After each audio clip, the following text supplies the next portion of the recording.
Malam itu di barak kawasan zona militer Korea Utara, di saat semua prajurit sedang tertidur, ternyata ada seorang prajurit yang masih melek lalu meloncat keluar dari jendela. Dengan bekal jam tangan, kompas dan buku panduan navigasi daerah, ia kemudian keluar dari lokasi barak melalui lubang ventilasi lalu nyelam ke bawah tanah untuk melewati pagar pembatas. Dia lanjut berlari hingga tiba di daerah restricted lainnya, yaitu kawasan yang banyak ditanami oleh ranjau. Dengan berbekal peta dan stopwatch, ia melakukan mapping area dan akhirnya tiba di pinggir semenanjung pulau di mana di sana terlihat daerah wilayah Korea Selatan. Segera setelah stopwatchnya berbunyi, ia pun segera lari balik menuju barak. Prajurit Korea Utara ini sedang merencanakan pelarian ke Korea Selatan. Sersan Lim Kyunam, sang prajurit tadi rupanya sudah tidak betah hidup di utara. Masa baktinya pun sudah menjelang di 10 tahun, yang mana sebentar lagi ia akan keluar dari baraknya. Sore itu, ia mendengar celotehan dari bawahannya yang bernama Kim Dong Hyuk yang melihat pertanda hujan deras akan turun dari sekelompok burung yang terbang rendah. Momen itu diperkirakan akan terjadi dalam 2 hari ke depan. Hal itu menimbulkan sebuah ide di kepala Pak Sersan. Dalam keseharian di pos jaga, demi membunuh rasa penat, Kyunam selalu mendengarkan radio. Siaran yang tertangkap mayoritas adalah siaran dari stasiun radio Korsel. Mendengarkan suara-suara warga seberang yang terdengar bebas mengekspresikan diri membuat tekadnya makin kuat untuk hijrah ke negara tetangga. Saat ia sedang husu mendengarkan siaran radio, Dong Hyuk kemudian muncul memergokinya. Sang bawahan langsung curiga bahwa atasannya ini hendaknya berang ke selatan. Dong Hyuk rupanya sempat melihat Kyunam ketika ia sedang nyelinap keluar tempo hari.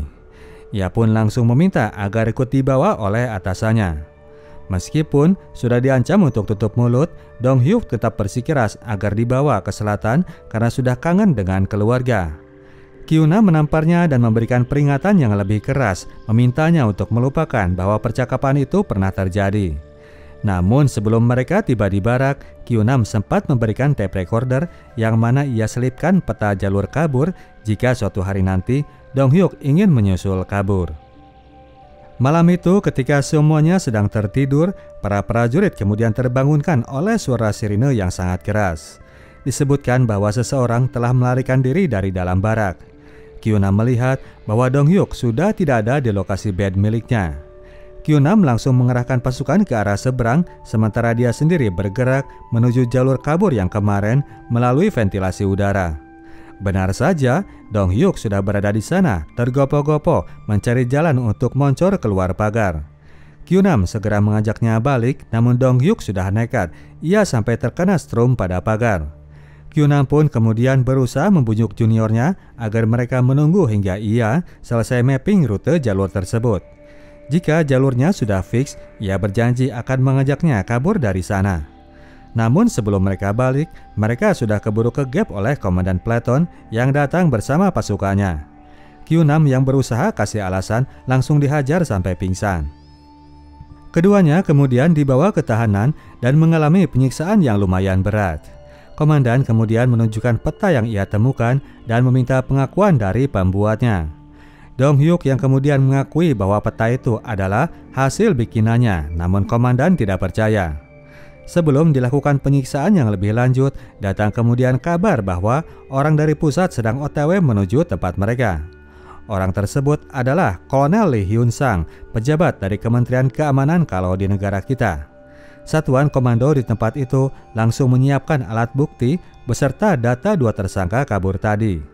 Kepada Hyun Sang, mereka menuntut agar keduanya mendapat hukuman mati karena telah melakukan perencanaan pelarian itu. Hyun Sang kemudian mempertanyakan hasil laporan yang mengaku pembuat peta adalah si Dong Hyuk, tapi kenapa si Kyunam ikut disiksa?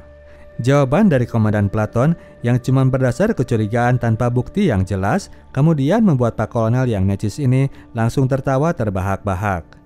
Hyun Sang kemudian menawarkan sebuah solusi.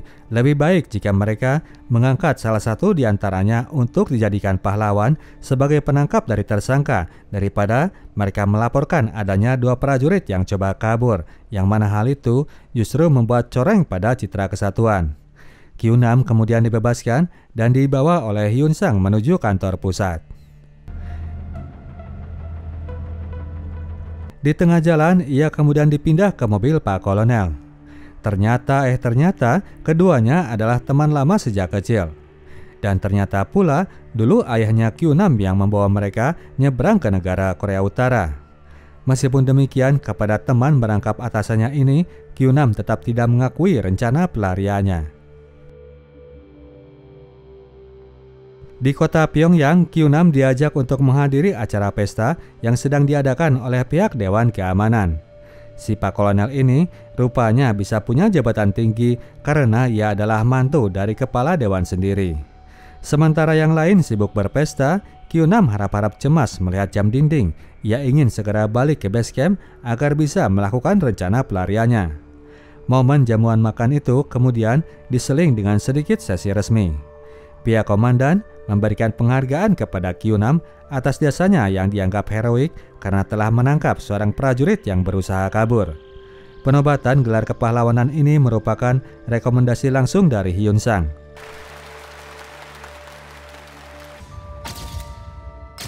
Beres acara penghargaan, Hyun Sang yang gregetan melihat Q6 yang tampak gelisah langsung menghampiri kawan lamanya itu.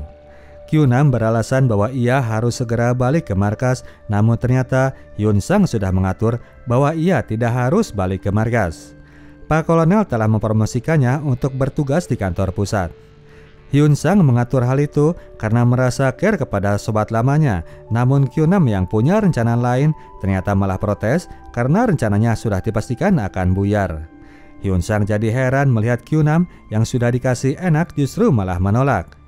Ketika ditanya alasannya, orang ini pun gak punya alasan kuat. Sembari meninggalkan sebuah pena ke saku jaketnya, Hyun Sang mendesak agar Q6 mau menerima penempatan yang baru itu. Dengan ditemani oleh seorang prajurit yang membawakan foto momen penghargaan tadi, Q6 dibawa menuju meja kerjanya. Gak banyak buang waktu, prajurit yang sudah kebelet kabur ini langsung menyusun rencana pelarian berikut. Dengan modal foto tadi, ia membuat sebuah kartu bebas akses, lalu dengan pena yang tadi diberikan oleh Hyun Sang, Q6 membuka lemari tempat penyimpanan segel pemerintah. Q6 lalu keluar untuk memeriksa keadaan sekitar. Di sana ia menemukan satu tower penjaga. Dengan binokular, ia melihat satu tower lain yang dekat dengan gerbang dan beberapa mobil yang baru saja tiba. Q6 mendapati ada satu mobil yang kuncinya ditinggal. Ia lalu masuk ke dalam gedung dan membawa seorang staf yang sedang mabuk. Dengan membawa pejabat tersebut, ia pun mengendarai mobil jeep tadi keluar dari lokasi kantor dewan. Pejabat mabuk itu kemudian ia turunkan di sebuah lahan kosong. Q6 terus bergerak mencari jalan keluar. Namun di sebuah perempatan jalan, ia kegep oleh beberapa kendaraan aparat yang sedang lewat. Kebetulan saat itu mobilnya pun sudah kehabisan bensin. Kepada mereka, Q6 berdalih bahwa ia sedang dikirim dalam sebuah misi.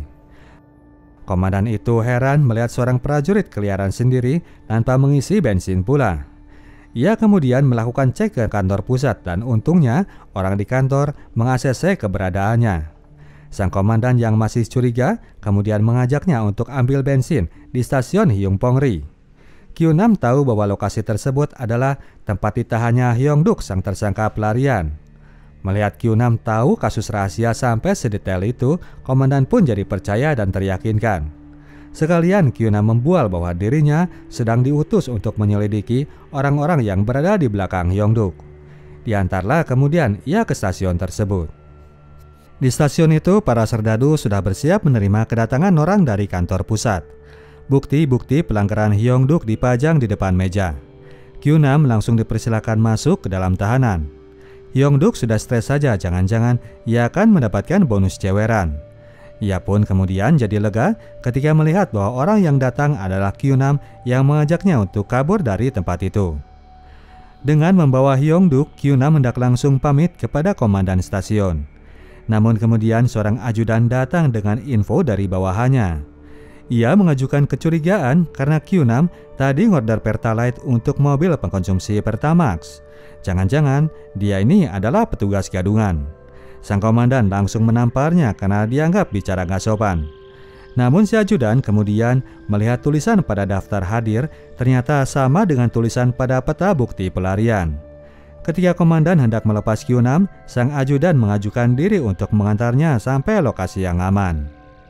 Di dalam mobil, orang ini langsung menelepon kenalannya di kantor Departemen Pertahanan, yang mana orang itu ternyata belum mengenali seorang Q6. Pak Sersan pun kemudian bicara dengan agen di seberang, lalu menyebut nama Lee Hyun Sang yang saat itu masih sibuk di acara perayaan. Ajudan di mobil bisa diyakinkan, namun si agen ini merasakan ketidakberesan. Ia pun langsung melapor kepada Hyun Sang. Bicaralah kemudian Q6 dengan Hyun Sang yang langsung curiga dengan pergerakan yang sedang dilakukan oleh teman lamanya itu. Ketika mereka balik ke dalam mobil, Hyun Sang kasih komando agar sang ajudan bawa balik Q6 menuju ke kantor pusat. Suasana pun kemudian jadi intens ketika mobil itu diarahkan balik menuju kota Pyongyang. Pergulatan pun terjadi ketika Q6 hendak mengambil pistol milik Pak sopir. Dalam keadaan mobil yang masih melaju, mereka yang berada di kubu berlawanan ini saling piting rebutan pistol. Pergulatan mulai berhenti ketika sebuah peluru tiba-tiba mencocor kepala Pak sopir. Mobil itu pun langsung terbang menabrak reklame jalan. Q6 dan Hyung-duk masih berhasil selamat, namun tidak lama kemudian mereka pun masih harus berlindung dari cecaran tembakan-tembakan. Hyun Sang beserta dengan pasukannya rupanya sudah tiba dan memutuskan untuk membunuh mereka sekalian. Q6 pun mencari akal, ia melumuri mukanya dengan darah dari Pak sopir. Ketika ada jeda tembakan, ia pun menjatuhkan diri seperti layaknya orang yang telah is dead. Saat para serdadu masuk ke dalam mobil, dia pun bangun lalu mengambil petanya yang tercecer dan mengajak Hyung-duk untuk melakukan sprint. Rombongan mobil pastinya langsung mengejar, namun kecepatannya kemudian melambat karena jalan yang diambil oleh Q6 masuk ke area semak belukar. Sebelum sempat tertangkap, kedua prajurit mabal ini keburu berhasil tiba di mulut tebing dan meloncat menuju sungai. Gagal menangkap keduanya, Hyun Sang langsung membunuh serdadu ajudan tadi dan melapor kepada mertuanya tentang masalah tersebut. Ia meminta izin untuk diberikan pasukan yang lebih besar. Hyun Sang bertekad untuk membasmi teman lamanya itu. Q6 dan Hyung-duk hanyut terbawa arus dan terdampar di pesisir sungai. Keduanya kemudian ditemukan oleh sekelompok wanita bersenjata. Para wanita ini mengira bahwa keduanya telah dikirim untuk mencari mereka. Ketika dijelaskan bahwa mereka adalah tentara desersi, para wanita ini tidak percaya. Ketika hendak dieksekusi, Hyung-duk kemudian cerita bahwa ia pun baru keluar dari penjara Yumpongri. Seorang cewek kemudian menanyakan seorang tahanan yang bernama Sanggu. Hyung-duk tidak tahu menahu tentang nama itu karena di dalam pun mana sempat dia kenalan-kenalan. Namun demikian, dia sempat melihat seorang pemuda yang rambutnya gondrong yang ternyata merupakan ciri khas seorang Sanggu. Para mbak-mbak ini akhirnya percaya dan membawa kedua prajurit nyasar ini menuju tempat persembunyiannya. Para wanita ini ternyata adalah sekelompok warga yang terusir dari desa tempat tinggal mereka. Mereka kini sedang mencari tempat baru untuk melanjutkan kehidupannya. Sebelum mereka pergi lebih jauh, kini mereka sedang terfikirkan untuk terlebih dahulu membebaskan Sanggu. Dong Hyuk kemudian memberikan secuil harapan. Ia mengungkap ada sebuah celah yang bisa dimanfaatkan untuk menerobos masuk ke kantor polsek tersebut. Namun belum apa-apa, sudah muncul laporan berikutnya bahwa pasukan pengintai sudah memasuki area mereka. Hyun Sang bersama pasukannya memang sudah berada dekat wilayah sana. Dengan panduan mapping yang dilakukan oleh Pak Kolonel sendiri, para agen di lokasi sedang menyisir lokasi incarannya. Pasukan yang dikerahkan memang dalam jumlah yang lebih besar hasil ACC dari bapak mertua. Q6 dan Hyung-duk beserta para warga pelarian ini segera bersembunyi sebisa mungkin. Namun banyaknya pasukan yang turun tidak bisa menjamin bahwa mereka bisa ngumpat lebih lama lagi. Q6 kemudian melakukan tindakan, dia menembakkan senapannya lalu berlari menuju arah yang berlawanan. Q6 berusaha menjauhkan pasukan pengintai dari mendekat menuju tempat para warga. Kedua tentara desersi ini pun langsung berlari dalam kejaran peluru pihak lawan. Hyong-duk sempat menjadi korban terjangan peluru. Ia pun harus lanjut jalan dengan dibopong oleh seniornya. Di suatu titik, Hyun-sang kasih komando agar pasukannya menghentikan tembakan mereka. Di posisi itu, ia sangat yakin tidak akan ada yang bisa melarikan diri. Saat itulah pasukan warga balik melakukan tindakan balasan.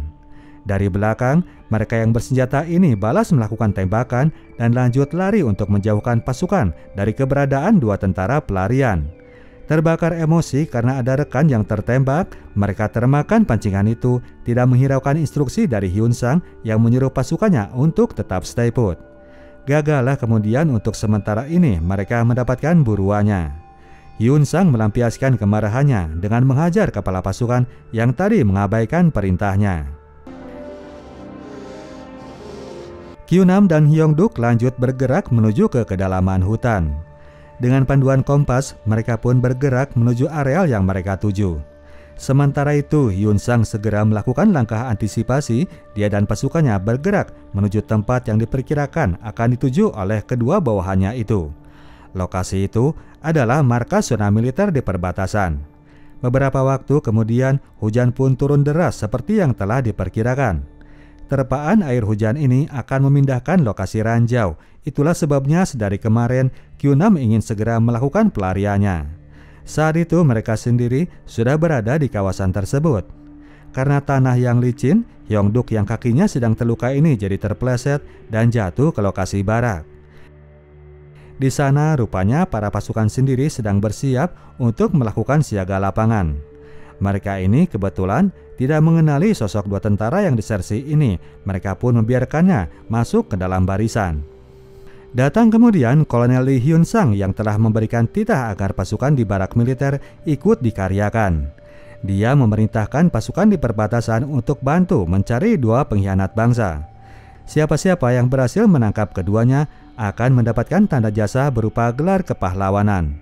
Segeralah pasukan gabungan ini berpencar menuju arah luar barak. Mereka tidak sadar bahwa ada dua orang yang justru masuk ke dalam ruangan mes. Kyunam pastinya hendak langsung masuk jalur sutra hasil pemetaannya. Namun karena sudah kelelahan, ia pun jadi gagal loncat dan jatuh sehingga menimbulkan bunyi. Suara kompiang itu terdengar oleh komandan peleton yang masih berada di lapangan. Serasa mendapatkan jackpot, ia pun segera mendekat ruang mes lalu berusaha untuk mendobraknya. Kyunam tidak tinggal diam. Memanfaatkan satu jerigen bensin, Kyunam menghalau pendobrak pintu itu dengan semburan api. Sementara pasukan pengejar sementara mundur, keduanya langsung naik ke dalam ventilasi. Tidak lama kemudian mereka pun sudah berada di depan pagar. Kyunam bahkan sudah moncor ke area seberang. Namun saat itu si Hyong-duk ini masih berada di belakang. Ia sibuk mencari sebuah barang yang terjatuh. Hyun-sang sendiri saat itu sudah berada di sebuah tower untuk mengintai dari ketinggian.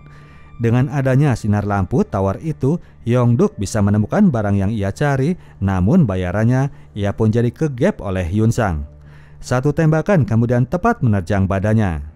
Kyunam segera menyeret badan temannya itu masuk ke dalam lubang. Hyong-duk yang merasa ajalnya sudah dekat, kemudian menitip barang yang berupa kalung tadi agar disampaikan kepada ibunya jika Kyunam sudah berada di negeri seberang. Berikutnya adalah satu peluru lagi yang bersarang menghabisi nyawanya. Kini Hyun-sang sudah mendapatkan Kyunam di dalam bidikannya. Namun untuk membunuh seorang teman lama ternyata tidak seenteng dengan membunuh orang random. Hyun-sang sempat meragu dan momen sekejap itu dimanfaatkan Kyunam untuk duluan melakukan tembakan. Kyunam berhasil menembak lampu tower untuk membutakan pandangan Hyun-sang.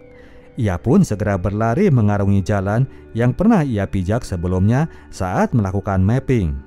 Sekalian dari sana ia membidik lampu-lampu tower lainnya yang masih menyala meskipun pada akhirnya ia pun kena juga ditembak Hyun-sang. Terpaksa sementara waktu Kyunam tiarap dan menghentikan perjalanannya. Dia sendiri jadi bingung untuk lanjut karena kompasnya pun sudah dalam keadaan rusak. Lama berpikir, akhirnya ia teringatkan dengan radio yang ia bawa. Kyunam menyalakannya dan mencari arah di mana saluran radio Korea Selatan itu terdengar paling jernih. Disitulah arah yang harus ia tuju. Setelah itu ia pun lanjut melakukan pelariannya dan tiba di daerah menantang yang berikutnya, daerah restricted area yang banyak ditanami ranjau. Sebelum masuk lebih jauh, Q6 membuka petanya, namun ia melihat kondisi wilayah yang sudah sedemikian berantakan karena terpaan air hujan yang tadi turun dengan deras. Sudah bisa dipastikan bahwa lokasi-lokasi ranjau akan tergeser dan membuat mapping yang telah susah payah ia bikin jadi buyar sudah. Q6 pun membuang petanya dan memilih pasrah kepada takdir. Karena Hyun Sang keburu datang, ia pun kemudian harus lari untuk menghindari tembakan-tembakan di belakangnya. Q6 sangat beruntung karena dari pihak tentara sendiri langsung ada yang terkena ranjau begitu mereka baru saja melangkah masuk area. Q6 terus berlari hingga hari sudah masuk waktu fajar. Sampai saat itu orang ini masih beruntung tidak menginjak ranjau yang bertebaran. Kini dia sudah mendekat ke areal ujung bukit. Karena terlalu semangat, Q6 main terabas saja segala jenis medan, bahkan kubangan lumpur pun tanpa ragu ia terjang. Ternyata kubangan lumpur itu berisi lumpur hisap. Q6 sempat tersedot masuk dan untungnya masih sempat meraih sebuah dahan. Dengan menarik diri pada dahan tersebut, Q6 menarik badannya keluar dari kubangan. Daerah di depan dari kubangan itu sudah masuk area demarkasi yang menjadi batas dari dua wilayah yang berseberangan. Kini prajurit ini sudah bisa santai melangkah ke depan. Di ujung hutan, ia bahkan telah melihat satu regu pasukan Korsel yang sedang melakukan pemeriksaan rutin. Sebelum Q6 sempat menghampiri mereka, Hyun Sang keburu muncul di belakangnya. Pak Kolonel yang konsisten melakukan pengejaran berhasil mencegatnya sebelum tiba di garis finish. Pak Kolonel kemudian mempertanyakan apakah Korsel memang seperti surga. Q6 jika datang pun belum tentu ia akan mendapatkan perlakuan yang baik. Q6 menjawab bahwa dirinya lebih memilih hidup gagal dan gagal lagi, namun setidaknya dirinya masih memiliki opsi hidup. Q6 lebih prefer untuk bisa menjalani kehidupan dengan caranya sendiri, tidak atas doktrin bagaikan robot seperti yang ia jalani di Korea Utara. Kesal melihat temannya yang keras kepala, Hyun Sang memilih jalan kekerasan. Terjadilah pergulatan di antara keduanya. Q6 menerima banyak pukulan, namun satu pukulan balasannya berhasil membuat Hyun Sang jatuh tersungkur kemudian. Jalanlah kemudian Q6 mendekati gerbang perbatasan, membiarkan teman lamanya termangu sendirian.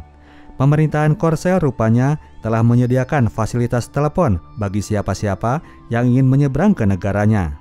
Setelah melakukan telepon itu, tembakan kembali muncul dari belakang. Hyun Sang yang benci dan marah besar, dia berusaha melukai teman lamanya yang hendak hengkang. Satu tembakan akhirnya kena di kaki Q6. Sebelum teman lamanya itu nyeberang ke selatan, Hyun Sang ingin setidaknya ia bisa menyakiti Q6. Satu tembakan lagi ia sarangkan ke bahunya yang membuat Q6 kemudian tersungkur tepat di depan garis perbatasan. Q6 dengan sekuat tenaga berusaha merangkak untuk menyentuh garis putih itu. Hyun Sang terus mengikutinya dan sudah dalam posisi untuk melakukan eksekusi mati. Namun ternyata dia memang tidak tega membunuh Q6. Ia pun membiarkan temannya itu untuk menyentuh garis putih tersebut. Datanglah kemudian pasukan Korea Selatan yang turun untuk memberikan bantuan. Segera setelah itu, Hyun Sang pun pergi meninggalkan lokasi tersebut, balik ke ketek bapak mertuanya. Q6 akhirnya berhasil selamat tiba di lokasi tujuan yang telah lama ia impikan. 1 tahun kemudian, Lee Q6 telah menjalani kehidupan yang stabil di negara barunya itu. Setelah kondisi stabilnya ini, barulah ia berani untuk menghubungi keluarganya Hyongduk. Di sana ia pun bercengkrama sembari bercerita tentang kelakuan baik Hyongduk selama berada di barak, sekaligus memberikan kalung titipan untuk ibundanya. Keberaniannya untuk menyeberang ke daerah selatan ini membawa berkah tersendiri bagi seorang Lee Q6 karena kini ia bisa menjalani kehidupan yang sesuai dengan jalan pilihannya. Setelah beberapa kali mencoba, di tahun berikutnya proposalnya kepada pemerintah Korea untuk pembiayaan travel dunia akhirnya mendapatkan persetujuan. Oke, demikianlah ceritanya bro dan sis. Kita tim Sinotok cabut dulu. Sampai jumpa di video kita selanjutnya. Ciao.